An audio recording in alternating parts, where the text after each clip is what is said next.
ओम शांति रूहानी भाइयों और बहनों, आज हम सब मिलकर पिता के उस बेहद प्यारे और गहरे मार्गदर्शन को समझेंगे जो हमें कल्याणकारी सेवा की सच्ची राह दिखाता है।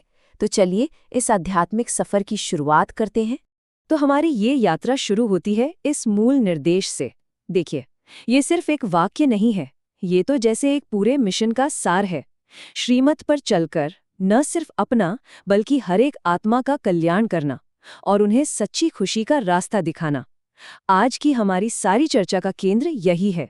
लेकिन कल्याणकारी सेवा के इस रास्ते पर आगे बढ़ने से पहले एक बहुत जरूरी सवाल का सामना करना होगा। आखिर हमसे भूलें होती ही क्यों हैं? ये जो पहला खंड है, ये इसी सबसे गहरी जड़ की पड़ताल करेगा। तो सबसे बड़ा सवाल यही उठता है कि किसी भी तरह की लापरवाही या गलती, उसके पीछे की असली वजह आखिर है क्या?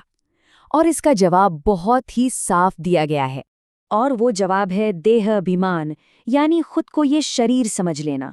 बस यही एक भ्रम है, यही वो चेतना है जो हमें भटकाती है, हमसे गलतियां कराती है और सेवा के रास्ते में सबसे बड़ी रुकावट बनती है। ये सिर्फ एक सोच नहीं है, ये तो हमारी सभी आध्यात्मिक मुश्किलों की असली जड़ है। अब देह अभिमान से बाहर आने का ये जो संघर्ष है ना, ये कोई मामूली चुनौती नहीं है। सच तो ये है कि इसे एक गुप्त और बहुत गहरे आध्यात्मिक युद्ध की तरह समझाया गया है, जो हम सबके अंदर ही अंदर चल रहा है। ये स्लाइड इस फर्क को बहुत ही खूबसूरती से दिखाती है। एक तरफ है दुनिया का युद्ध, जो बाहरी है, हथियारों से लड़ा जाता है और सबको दिखाई देता है। लेकिन उससे कहीं ज्यादा बड़ा और जरूरी है हमारा अंदर का आध्यात्मिक युद्ध, जो हम माया के भ्रम के खिलाफ लड़ रहे हैं। ये गुप्त है, किसी को नजर नहीं आता और हर पल हर सांस में लड़ा जाता है। और इस अंदरूनी युद्ध का जो नतीजा है वो कोई मामूली नहीं है। इसमें मिली जीत या हार सिर्फ इस एक जन्म पर असर नहीं डालती, बल्कि हमारे कल्प कल्प के भाग्य को बना देती है। इसीलिए यह हमारी जिंदगी का सबसे जरूरी युद्ध है। तो अब तक हमें समस्या साफ हो गई है, देह अभिमान और युद्ध है माया के खिलाफ। तो ऐसे में जीत का रास्ता क्या है? अब हम पिता के उस प्यारे मार्गदर्शन को जानेंगे जो हमें इस युद्ध में विजयी बनाता है। तो समाधान का जो मूल मंत्र है वो है देही अभिमान, यानी आत्मचेतना। ये पक्का कर लेना कि मैं ये शरीर नहीं हूं, मैं एक आत्मा हूं। जब ये समझ हमारी नस नस में बैठ जाती है, बस तभी हम श्रीमत पर सही मायनों में चल पाते हैं। अब इस आत्मचेतना को अपनी जिंदगी में उतारने के लिए ये 4 कदम बताए गए हैं। सबसे पहला, अपनी पहचान को शरीर से बदलकर आत्मा पर ले आना। और जैसे हम आत्म अभिमानी बनते हैं तो गलत कर्मों से बचना अपने आप होने लगता है। फिर हमारी जो एनर्जी है वो सेवा के नए नए तरीके ढूंढने में लग जाती है। और इन सबको ताकत देता है चौथा कदम, ज्ञान की मुरली को सिर्फ सुनना नहीं, बल्कि उसे अपने जीवन में धारण करना, बिना किसी लापरवाही के। तो इस ज्ञान को सिर्फ समझना नहीं है, इसे तो फैलाना भी है। अब इसके लिए कौन से प्रैक्टिकल टूल्स सुझाए गए हैं, आइए देखते हैं। ज्ञान को शब्दों से आगे ले जाने के लिए ये 6 चित्र सबसे अहम साधन हैं। त्रिमूर्ति, गोला, झाड़, सीढ़ी, लक्ष्मी नारायण और श्री कृष्ण।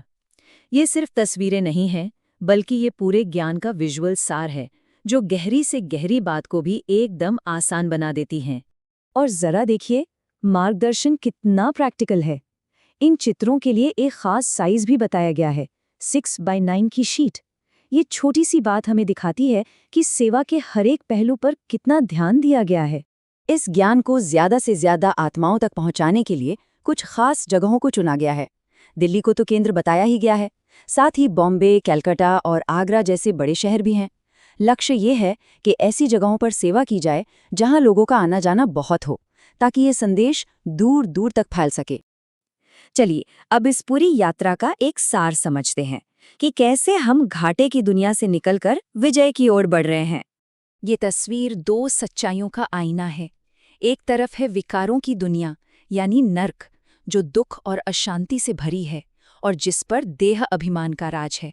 और दूसरी तरफ है निर्विकारी दुनिया, यानी स्वर्ग, संपूर्ण सुख और शांति की दुनिया, जिसकी स्थापना खुद पिता कर रहे हैं, जहां सिर्फ और सिर्फ आत्मचेतना का राज्य होगा। ये चार्ट हमारी आध्यात्मिक यात्रा का पूरा हिसाब किताब दिखाता है। देह अभिमान की वजह से हम 100% घाटे के सौदे में थे, लेकिन अब पिता के मार्गदर्शन से हम 100% फायदे के सौदे की तरफ बढ़ रहे हैं। ये कोई छोटा मोटा सुधार नहीं है, ये तो पूरा का पूरा ट्रांसफॉर्मेशन है। और आखिर में ये शक्तिशाली वरदान जो हमें हमारे अंतिम लक्ष्य की ओर ले जाता है, बेहद की वैराग्य वृत्ति।